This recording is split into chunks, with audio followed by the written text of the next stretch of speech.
নমস্কাৰ আজি আমি ভাৰতীয় দলীয় ব্যৱস্থা বা পাৰ্টি সিস্টেম ইন ইণ্ডিয়াৰ বিষয়ে কিছু কথা আলোচনা কৰিম সো পোনপ্ৰথমে আমি চাই লৈছো যে পাৰ্টি সিস্টেম বা দলীয় ব্যৱস্থা মানে কি সো দল বুলি ক'লে আমি বুজো যে মানুহ এটা গোট বা it's a group of person who organize themselves on the basis of fixed program so এটা মানুহৰ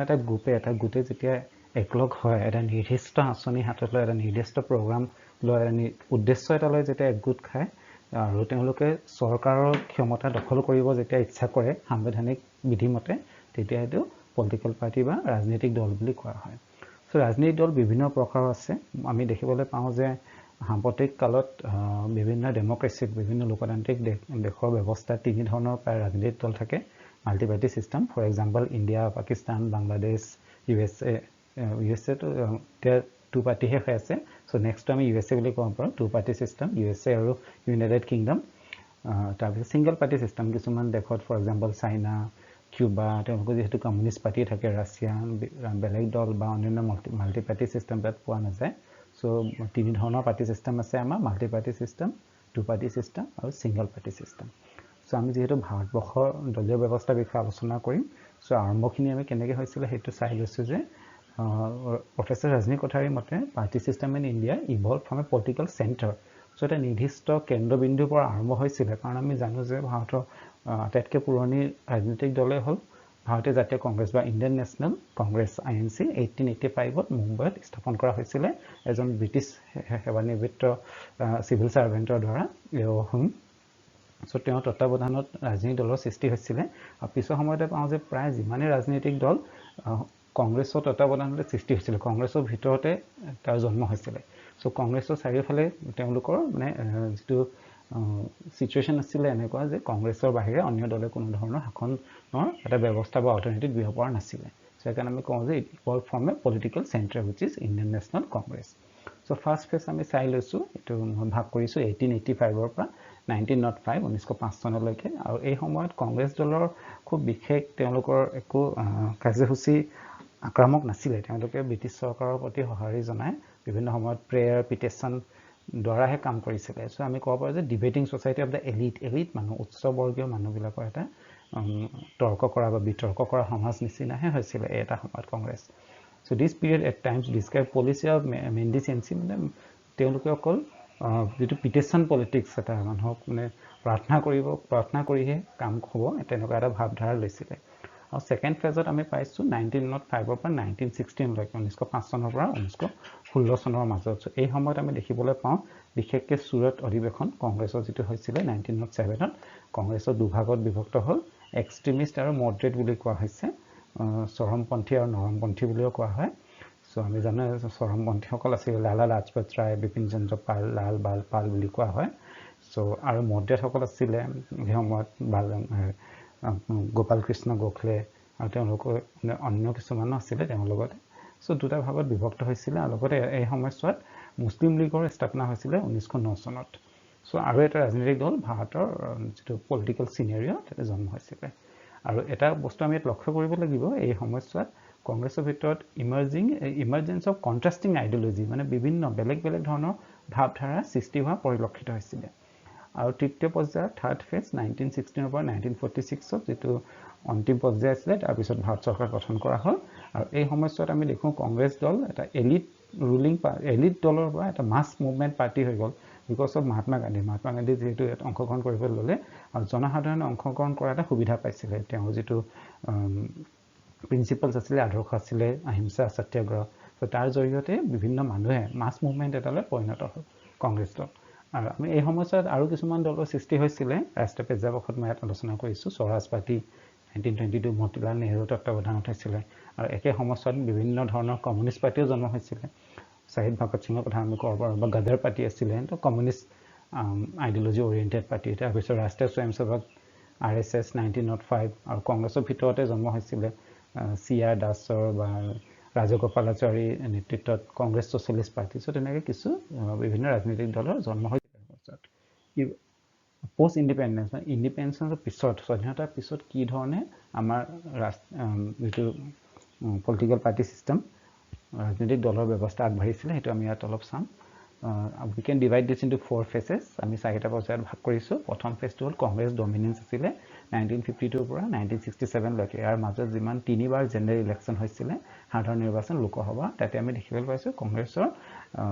অধিপত্য আছিলে জৱাহৰলাল নেহৰুৰ পৰা আৰম্ভ কৰি ইন্দিৰা গান্ধীৰ প্ৰথম পৰ্যায়লৈকে।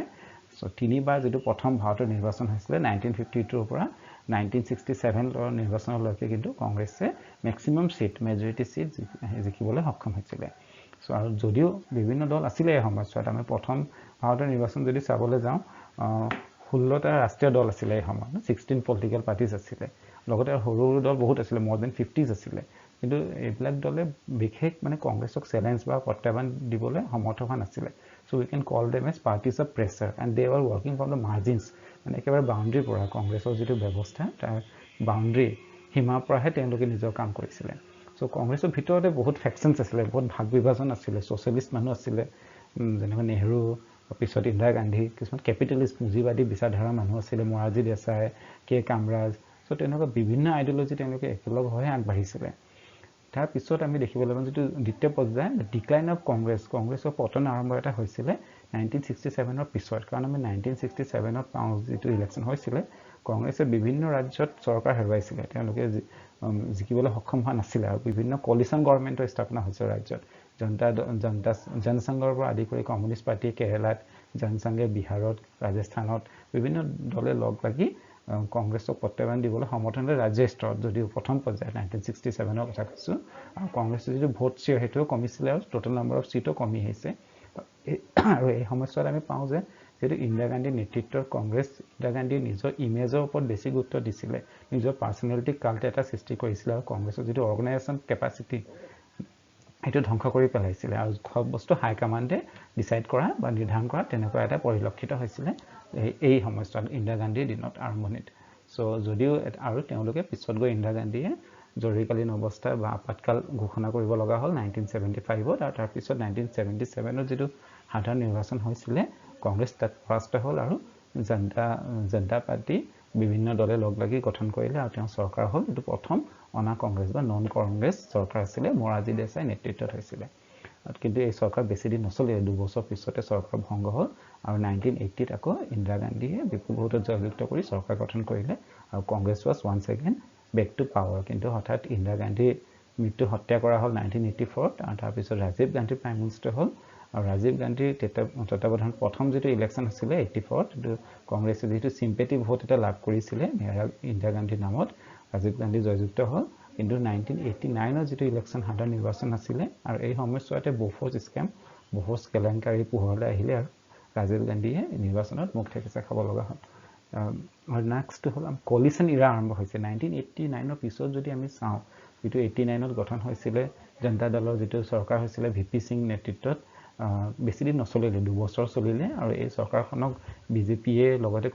কমিউনিষ্ট পাৰ্টিয়ে বাহিৰৰ পৰা সমৰ্থন কৰিছিলে, সেইকাৰণে মতবিৰোধ হোৱাৰ কাৰণে বেছি দিন নচলিলে। তাৰপিছত কিছু মাহৰ কাৰণে আকৌ চন্দ্ৰশেখৰৰ চৰকাৰ হ'ল, সেইটো বেছি দিন নচলিলে। তাৰপিছত কিছু বছৰৰ কাৰণে নৰসিংহ ৰাও চৰকাৰ, কংগ্ৰেছৰ যিহেতু যদিও তেওঁলোকে মেজৰিটি পোৱা নাছিলে বিভিন্ন দলৰ সমৰ্থন লৈ কংগ্ৰেছে চৰকাৰ গঠন কৰিছিল নৰসিংহ ৰাওৰ নেতৃত্বত। তাৰপিছত দেৱেগৌড়া চৰকাৰ 2 বছৰৰ কাৰণে আছিলে। আকৌ কিছু দিনৰ কাৰণে প্ৰথম যিটো বিজেপি চৰকাৰ আছিল অকল 13 দিনহে আছিলে, সেইটো ভংগ হ'ল। তাৰপিছত আই.কে. গুজৰাল এবছৰৰ কাৰণে হ'ল। তাৰপিছতো তেনেকুৱা বহুত এই সময়ছোৱাত 1989 পৰা 1999 লৈকে বহুত চৰকাৰ আহিলে আৰু গ'ল। কিন্তু 1999 আকৌ বিজেপিয়ে আটাইতকৈ বেছি শাসন লাভ কৰিবলৈ সক্ষম হ'ল, more than 160 শাসন আছিলে আৰু বিভিন্ন দল প্ৰায় 13 ডিফাৰেণ্ট পলিটিকেল পাৰ্টিজ একেলগ হৈ NDA বা নেশ্যনেল ডেমক্ৰেটিক এলায়েন্স গঠন কৰি 2004 চনলৈকে চৰকাৰ চলাবলৈ সক্ষম হ'ল। কিন্তু 2004 চনৰ যিটো ইলেকশ্যন আছিলে কংগ্ৰেছ জয়যুক্ত হ'ল আৰু UPA ইউনাইটেড প্ৰগ্ৰেছিভ এলায়েন্স যিটো আকৌ এটা কলিশন গভৰ্ণমেণ্ট, কংগ্ৰেছৰ নেতৃত্বত বিভিন্ন দলে একলগ হৈ 2014 চনলৈকে তেওঁলোক ক্ষমতাত আছিলে। কিন্তু আমি লাষ্টৰ পৰ্যায়ত আমি দেখিবলৈ পাওঁ যে আকৌ এটা ভাৰতৰ ৰাজনীতিত পৰিৱৰ্তন আহিছে। এতিয়া আমি দেখিছোঁ 2014 চনৰ পৰা বিজেপিয়ে সিংগল পাৰ্টি ডমিনেণ্ট এটা আনিবলৈ সক্ষম হৈছে, কাৰণ 2014 চনৰ ইলেকশ্যনত BJP emerge as single largest party. আকৌ 2019ত বিজেপিয়ে সিংগল লাৰ্জেষ্ট পাৰ্টি হৈছে আৰু তেওঁলোকে নিজাববীয়াকৈ চৰকাৰ গঠন কৰিবলৈ সক্ষম হৈছে। চ' সেইটো আছিলে ভাৰতৰ ৰাজনীতিক প্ৰেক্ষাপটৰ কিছু আলোচনা। তাৰপিছত আমি nature of party system in India, ভাৰতৰ যিটো দলীয় ব্যৱস্থা এবাৰ প্ৰকৃতি কেনেকুৱা প্ৰকৃতি কি ধৰণৰ আছে সো আমি জানো প্ৰথম মই আলোচনা কৰিলো ইতিমধ্যে যে ওৱান পাৰ্টি ডমিনেন্ট সিস্টেম আছিল যেটো কংগ্ৰেছৰ আছিল 1952 পৰা 1989 লৈকে প্ৰায় 40 বছৰ কংগ্ৰেছৰ ডমিনেন্সতে কেন্দ্ৰীয় চৰকাৰ গঠন হৈছিল তাৰ পিছত বিজেপি ৰাইজ বৰ্তমান আমি দেখিবলৈ পাওঁ বিজেপি উত্থান হৈছে বিজেপি বহুত ৰাজ্যত অকল সেন্ট্ৰেল বুলি নহয় প্ৰায় 17 ষ্টেটত এটা সময়ত বিজেপি চৰকাৰ আছে আৰু লগতে আমি দেখিছো আমাৰ যেটো ব্যৱস্থা হল মাল্টি পাৰ্টি সিস্টেম আগতে কৈছো India is one of the example of multi party সিস্টেমত বহু দলীয় ব্যৱস্থা বিভিন্ন দল আছে অকল 7খন আমাৰ ৰাজনৈতিক দল ৰাষ্ট্ৰ পৰ্যায়ত আছে আৰু ৰাজ্যত বহুত আছে আৰু টোটাল 700 দল বুলি কোৱা হৈছে যে আমাৰ ইলেকশন কমিশনৰ মতে 700 প্লাস ৰাজনৈতিক দল ভাৰতত আছে আৰু এটা দেখিবলৈ আমি কি পাওঁ যে লেক অফ ষ্ট্ৰং অপজিশন ভাৰতৰ যেটো বিৰোধী দল বিৰোধী পক্ষ অতি দুৰ্বল বৰ্তমান কংগ্ৰেছ চৰকাৰ কংগ্ৰেছ দলে নহয় এটা সময়ত যেতিয়া কংগ্ৰেছ ক্ষমতাত আছিল তেতিয়া বিৰোধী পক্ষ অতি দুৰ্বল আছিল তেওঁলোকৰ ভূমিকা বৰ বেছি কনস্ট্ৰাকটিভ নাছিল ভাৰতত আৰু এটা বস্তু আমি ইয়াত লক্ষ্য কৰোঁ যে পাৰ্সোনালিটি কাল্ট মানে হল এটা বিশেষ ব্যক্তিৰ আধাৰত ব্যক্তিৰ চাৰিওফালে গড় কৰি গঠন হোৱা চৰকাৰ বা গঠন হোৱা এটা প্ৰৱণতি মানুহৰ বা বিভিন্ন ৰাজনৈতিক দলৰ এটা সময়ত নেহৰু আছিল কংগ্ৰেছৰ তাৰ পিছত ইন্দিৰা গান্ধী হল আৰু বৰ্তমান আমি দেখিবলৈ পাইছো মোদী কাল্ট এটা আমাৰ ৰাজনৈতিক দলত চলি আছে তো তেনেকুৱা এটা ষ্ট্ৰং লিডাৰৰ বেছ কৰি পাৰ্টি বা দল গঠন হোৱা আৰু লেক অফ আইডিঅলজিক্যাল কমিটমেন্ট ইয়াৰ কোনো ধৰণৰ আদৰ্শৰ নীতি মানি চলা আমি দেখিবলৈ নাপাওঁ কাৰণ ক্ষমতাহে নীতি হৈছে এতিয়া ক্ষমতা দখল কৰাহে নীতি হৈছে বিভিন্ন ৰাজনৈতিক দলে মতবিৰোধ থকাৰ সত্ত্বেও তেওঁলোকে একেলগ হৈ চৰকাৰ গঠন কৰা আমি দেখিবলৈ পাইছো ৰিসেন্টলি আমি এক্সাম্পল মহাৰাষ্ট্ৰ দিব পাৰো কেনেকৈ শিৱসেনা আৰু কংগ্ৰেছ পাৰ্টি চিৰ বিৰোধী তেওঁলোকে কিন্তু একেলগত হৈ চৰকাৰ গঠন কৰিছে তাৰপিছত ইমাৰ্জেন্স অফ ৰিজনাল পলিটিক্যাল পাৰ্টি আমাৰ আঞ্চলিক দল ঢেৰ আছে যেহেতু মানুহ সোশ্যাল ডাইভাৰ্সিটি ভাৰতৰ বহুত বেছি বিভিন্ন ধৰণৰ মানুহ বিভিন্ন জাতি বিভিন্ন গোষ্ঠী মানুহ সো তেওঁলোকৰ ভিত্তি কৰি কিছুমান আঞ্চলিক দলৰ সৃষ্টি হৈছে তাৰ পিছত আৰু এটা বস্তু আমি ভাৰতত লক্ষ্য কৰোঁ যে ফেকশনস উইদিন পাৰ্টি মানে পাৰ্টিৰ ভিতৰত এটা দলৰ ভিতৰতে বিভিন্ন ভাগ হৈ থাকে আমি ৰিসেন্ট এক্সাম্পল মধ্যপ্ৰদেশত যেটো হ'ল কংগ্ৰেছৰ জ্যোতিৰাদিত্য সিন্ধিয়া যেটো ফেকশন আছিল বিজেপিলৈ গ'ল আৰু কংগ্ৰেছ চৰকাৰ তাত ভংগ হৈছিল সো হেতু এটা উইদিন পাৰ্টি বহুত ধৰণৰ ফেকশন থাকে যেটো এজন লিডাৰৰ ওপৰত ভিত্তি কৰি হয় আৰু কমিউনিজম এণ্ড কাষ্টিজম আমাৰ ভাৰতবৰ্ষত আমি এটো ডাঙৰ এটা সমস্যা আছে আমাৰ ৰাজনৈতিক দলৰ ইয়াৰ পৰা দূৰত নহয় যে এটা সামুদায়িকতাবাদ আছে সমুদায় এটা ভিত্তি কৰি ৰাজনৈতিক দল সৃষ্টি কৰা হয় আৰু সাম্প্ৰদায়িকতাবাদ ইয়াত খুব চলে সাম্প্ৰদায়িক বা ধৰ্মৰ নামত ৰাজনীতি কৰাটো পৰিলক্ষিত হয় আৰু কাষ্টিজম জাতি ভিত্তি কৰিও ৰাজনীতি হয় politics of defection and anti defection act so politics of defection মানে পাৰ্টিৰ পৰা বিভাজন হয় বিভাজিত হয় অন্য পাৰ্টিলৈ গুচি যোৱা নিজৰ সুবিধা সাপেক্ষে কিন্তু আমি এটা সময়ত বহুত বেছি পাইছিলো যে ৰাতিপুৱা এটা দলত আছে যদি আবিললৈকে হি চেঞ্জ কৰি বেলেগ এটা গুচি যায় আৰু ৰিসেন্টলি আমি কৰ্ণাটক বা মহাৰাষ্ট্ৰত দেখিবলৈ পাইছিলো চেষ্টা এটা হৈছিল যে এটা দলে আনটো দলৰ মানুহ কিনিবলৈ চেষ্টা কৰে আৰু কিছুমান মধ্যপ্ৰদেশতে এই অভিযোগ কৰিছে সো পলিটিক্স অফ ডিফেকশন খুব দল বদল হৈ থাকে ইয়াত আৰু তাৰ বিৰোধিতা কৰাৰ কাৰণে ৰোধ কৰাৰ কাৰণে এন্টি ডিফেকশন আইনখন হৈছিল 1985 ত গান্ধী দিনত আইনখনত কিছুমান কন্ডিশনস টাৰ্মছ এণ্ড কন্ডিশন দিয়া আছে যে এজন ব্যক্তি এজন নিৰ্বাচিত সাংসদ বা এমএলএ যদি তেওঁলোকে নিজৰ দলৰ ত্যাগ কৰি অন্য দললৈ গুচি যায় তেওঁ কিছুমান বাধা দিবলৈ কিছুমান ইয়াত চৰ্ত দিয়া হৈছিল সো হেইখিনি এন্টি ডিফেকশন এক্টত 1985 ত বলবদ্ধ কৰা হয় use of extra constitutional means of power এটা আমি ৰিসেন্ট আমি দেখিবলৈ পাইছো যে অকল আমি কওঁ যে ইলেকশনৰ জৰিয়তে election fair and clean and fair হ'ব লাগে নিকা আৰু স্বচ্ছ হ'ব লাগে কিন্তু আমি হেতু দেখিবলৈ পোৱা নাই আমি এক্সট্ৰা কনস্টিটিউশনাল অসাংবিধানিক কিছুমান সুবিধা অৱলম্বন কৰা আমি দেখিবলৈ পাওঁ ন পইচা জৰিয়তে হওক বা বিভিন্ন মানুহক প্ৰলোভন দি বিভিন্ন ৰাজনৈতিক দলে ভোট বিচাৰে সো হেতু আছিল কিছুমান ৰাজনৈতিক দলৰ নেচাৰ আৰু types of political parties in India ন বিভিন্ন ধৰণৰ ৰাজনৈতিক দল ভাৰতত আছে মূলতঃ আমি দুই ধৰণৰ দলৰ ইয়াত আলোচনা কৰিম আৰু এটা কথা আমি জানো যে ভাৰতৰ ৰাজনৈতিক দলৰ সুপাৰভিজন বা তেওঁলোকৰ কামকাজৰ ওপৰত নজৰ ৰাখিবলৈ বা ইলেকশন পাতিবলৈ আমাৰ ইলেকশন কমিশন অফ ইণ্ডিয়া আছে আৰু প্ৰতিটো দলৰ এটা সিম্বল হ'ব লাগে এটা চিহ্ন হ'ব লাগে যেটো মানুহ বেছিভাগ মানুহ ভাৰতত শিক্ষিত নহয় তেওঁলোকৰ সুবিধা হোৱাৰ কাৰণে সিম্বল বা চিহ্ন এটা ব্যৱস্থা কৰা হৈছিল আৰু আমাৰ জানো যে ৰাষ্ট্ৰীয় দল কিছুমান আছে নেশনাল পাৰ্টি আৰু কোন দল এটা ৰাষ্ট্ৰীয় দল হ'বলৈ হলে কিছুমান চৰ্ত এটা দিয়া আছে যে তেওঁলোকৰ প্ৰথম অৱস্থাত কি হ'ব লাগিব ইন এনি ইলেকশন এটা সাধাৰণ ইলেকশনত they must secure more than at least 6% of valid vote যিমান ভোটিং হয় 6% in 4 or more states at a general or legislative election. So প্ৰথম অৱস্থাত কি লাগিব জেনেৰেল সাধাৰণ ইলেকশ্যনত বা যিকোনো ইলেকশ্যন যে লেজিসলেটিভ এছেম্বলি ইলেকশ্যনত বিধানসভা ইলেকশ্যনত কমেও 6% 6% ভ্যালিড ভোট তেওঁলোকে পাব লাগিব আৰু লগতে তেওঁলোকে কমেও 4খন আসন পাব লাগিব 4 seats in the lower house মানে লোকসভা দুহাতৰ ক্ষেত্ৰত লোকসভাৰ যিকোনো ৰাজ্যৰ পৰা বা বিভিন্ন ৰাজ্যৰ পৰা একেলগ হয় 4খন আসন কমেও পাব লাগিব আৰু লগতে আৰু এটা কি অপচন দিয়া আছে যে or it wins at least 2% of seat in the house of people that means for the present assembly আমাৰ 543 সিটৰ কাৰণে ইলেকশ্যন হয় সো কমেও 11খন আসন তেওঁলোকে পাব লাগিব বিজয় হ'বলৈ সক্ষম হ'ব লাগিব 11খন আসনৰ পৰা from at minimum 3 state so এখন ৰাজ্যৰ পৰা নহয় কমেও সাধাৰণ নিৰ্বাচনৰ যেটো গুটেই ভাৰতবৰ্ষত হয় গুটেই ৰাষ্ট্ৰত হয় এক গুটেখিনি মিলাই কমেও 3খন ৰাজ্যৰ পৰা 11খন আসন তেওঁলোকে পাবলৈ সক্ষম হ'লেহে ৰাষ্ট্ৰীয় দল হিচাপে স্বীকৃতি বা মান্যতা লাভ কৰিব তাৰ পিছত আমাৰ কিছুমান ৰাজনৈতিক দল থাকে আঞ্চলিক বা ষ্টেট লেভেলত ৰাজ্য পৰ্যায়ত থাকে সো তেওঁলোকে কি হ'ব তেওঁলোক যেটো এছেম্বলি যেটো ইলেকশ্যন হওক বা জেনেৰেল ইলেকশ্যন হওক আকৌ একে ধৰণে 6% ভোট পাব লাগিব আৰু লগতে in edition at least 2 seats minimum ইয়াত 11 আছিল 4 seat আছিল ইয়াত হ'ল 2 seats in legislative assembly of the concerned state আৰু যিখন ৰাজ্যৰ পৰা তেওঁলোকে প্ৰতিনিধিত্ব কৰিছে এই ৰাজ্যৰ পৰা কমেও দুখন আসন লাভ কৰিবলৈ সক্ষম হ'ব লাগিব আৰু লগতে আৰু এটা কন্ডিশন দিয়া আছে or আৰু এটা সুবিধা আছে যে at least 3% of the total number of seats in legislative assembly of the states so যিখন ৰাজ্যৰ পৰা তেওঁলোকে প্ৰতিদ্বন্দ্বিতা কৰে তেওঁলোকক কমেও 3% সিট তেওঁলোকে লাভ কৰিবলৈ সক্ষম হ'ব লাগিব আৰু যদি ৰাজ্যৰ সিটৰ সংখ্যা খুবেই কম যেনেকৈ সিকিম নাগালেণ্ডত 20-25খন আসন থাকে তেওঁলোকে কমেও 3খন আসন পাবলৈ সক্ষম হ'ব লাগিব আৰু আমি এটা আলোচনা কৰিম role and functions of political party আমি জানো যে তেওঁলোকৰ স্পেচিয়েলি ডেমক্ৰেসি লোকতন্ত্ৰত অতি গুৰুত্বপূৰ্ণ ভূমিকা পালন কৰে যদি পলিটিক্যাল পাৰ্টি নাথাকে তেনেহলে মানুহৰ যেটো প্ৰতিনিধিত্ব কৰিব লগা কোনো ধৰণৰ সুবিধা নাপায় সো তেওঁলোকক গুৰুত্বপূৰ্ণ ইয়াতে আমি কিছু আলোচনা কৰিম আৰু ফাংচনছৰ কথা আমি ইয়াত কৈছো যে বিভিন্ন ফাংচন বিভিন্ন কাৰ্যাৱলী থাকে প্ৰথম আৰু আটাইতকৈ ইম্পৰ্টেন্ট হ'ল কন্টেষ্ট ইলেকশ্যন মই প্ৰথমতে কৈছিলো যেতিয়া মিনিংৰ কথা আমি আলোচনা কৰিছিলো যে ৰাজনৈতিক দলে মানে হ'ল যিহলে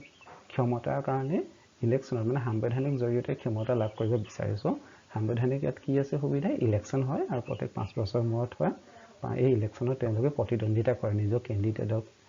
তেওঁলোকে ইলেকশ্যনত প্ৰতিদ্বন্দ্বিতা কৰিবলৈ টিকেটৰ ব্যৱস্থা হয় আৰু যোনে যিখন দলে আটাইতকৈ বেছি সিট লাভ কৰে তেওঁ চৰকাৰ গঠন কৰে তাৰ পিছত ফৰ্মিং পলিচিজ এণ্ড প্ৰগ্ৰাম আমি পাওঁ প্ৰায় ইলেকশ্যনত আমি এটা শব্দ শুনিবলৈ পাওঁ পাৰ্টি মেনিফেষ্টো সো পাৰ্টি মেনিফেষ্টোত কি থাকে যে আগন্তুক দিনত যদি এখন দলে যদি জয়লাভ কৰি চৰকাৰ গঠন কৰে তেওঁলোকে কি ধৰণৰ পদক্ষেপ ল'ব কি ধৰণৰ আঁচনি হাতত ল'ব দুখীয়া মানুহৰ কাৰণে আৰু বিভিন্ন শ্ৰেণীৰ কাৰণে সো এই ইলেকশ্যন মেনিফেষ্টো তৈয়াৰ কৰে য'ত পাৰ্টি পলিচি আৰু প্ৰগ্ৰামৰ কথা উল্লেখ কৰা থাকে তাৰপিছত পাৰ্টিয়ে কি কৰে চৰকাৰ গঠন কৰে আটাইতকৈ ইম্পৰ্টেন্ট হ'ল গণতান্ত্ৰিক দেশত যেটো মানুহৰ প্ৰতিনিধিত্বই চৰকাৰ কৰিব লাগে গঠন কৰিব লাগে আৰু পাৰ্টিয়ে সুবিধা মানুহক দিয়ে parties form and run the government আৰু চৰকাৰ গঠন কৰাৰ পিছত তেওঁলোকে কি কৰে মেকিং ল আইন ব্যৱস্থা মানে প্ৰণয়ন কৰে they come to power when they come to power parties formulate law to govern the nation আমি জানো আইন ব্যৱস্থা কি ধৰণে হয় বিল কেনেকৈ উত্থাপন হয় কিন্তু আমি আগতে আলোচনা কৰিছো so they come to power and formulate laws to govern the nation আৰু এটা ইম্পৰ্টেন্ট বস্তু হয় the role of opposition so যেটো দলে বেছি শাসন লাভ কৰিছে তেওঁ চৰকাৰ গঠন কৰে কিন্তু যেটোৱে শাসন ইমান লাভ কৰা নাই তেওঁলোক অপজিশন বা বিৰোধী দল হিচাপে শাসন গ্ৰহণ কৰে আৰু বিৰোধী দলৰ বহুত ডেমক্ৰেসিত ইম্পৰ্টেন্ট এটা ৰোল আছে যে they point to the government failure চৰকাৰে ক'ত বিফল হৈছে এইখিনি তেওঁ দেখাই দিয়ে আৰু ড্ৰবেকখিনি কি আছে কেনেকৈ শুধৰাই ল'ব পাৰে এইখিনি তেওঁলোকে চৰকাৰক দেখাই দিব বা ক্ৰিটিসাইজ কৰে আৰু লগতে আৰু এটা ইম্পৰ্টেন্ট ফাংচন হ'ল শেপিং পাব্লিক অপিনিয়ন জনমত গঠন কৰা আমি জানো পলিটিক্যাল পাৰ্টি এটা গোটেই দেশৰ চুকে কোণে তেওঁলোকৰ মেম্বাৰ থাকে সো ইয়াৰ জৰিয়তে তেওঁলোকে এটা জনমত গঠন কৰিবলৈ সহায় কৰে আৰু মানুহক এৱেৰ কৰে মানুহক সজাগ কৰি তোলে পলিটিক্সৰ বিষয়ে আৰু access to government machinery and welfare যেটো আমি জানো যে চৰকাৰৰ যেটো মেচিনাৰী এটা এটা জটিল প্ৰক্ৰিয়া যেটা কমপ্লেক্স সিস্টেম হয় মিনিষ্ট্ৰি হ'ব কোনোবা এক্সিকিউটিভ অৰ্গানাইজেশ্যন থাকিব সো মানুহে সাধাৰণ লোকে বুজি নাপায় সো তেওঁ সহায়ৰ কাৰণে জনতাৰ সহায়ৰ কাৰণে পাৰ্টিয়ে কিন্তু বহুতখিনি কাম কৰিব পাৰে পাৰ্টিৰ যিবিলাক মেম্বাৰ্ছৰ জৰিয়তে তেওঁলোকে মানুহ চৰকাৰক গাঁৱৰ চুকৰ কোণত লৈ যোৱাত সহায় কৰিব পাৰে সো এইখিনি আছিল পাৰ্টিৰ বিষয়ে কিছু কথা আমি নেক্সট স্লাইডত অলপ ডিটেইলছত আৰু যাম সো থ্যাংক ইউ